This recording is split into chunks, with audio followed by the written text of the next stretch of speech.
Alright, using a little nifty zoom hack my wife showed me here. Alright, so this one we're looking at which curve here, demand curve or supply curve, is going to shift, and the market we're looking for is Cactus in Phoenix. So in the first one it says if the income of Phoenix residents decline after the governor cuts wages for all government employees. We should know right away that income is going to be a shifter of the demand curve, and if we see a decline in income, we know that's going to shift demand for normal goods to the left. It's going to decrease demand. So we're going to see a shift of the demand curve to the left, and we can label that demand curve 2.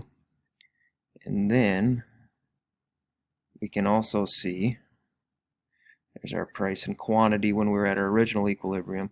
We can now see the impact that had on price level. So there's our price 2 and quantity 2, and we can see that a decrease in demand, or a shift to the left of demand, is going to reduce the market price. You see a decrease on the number line there of the demand for normal goods.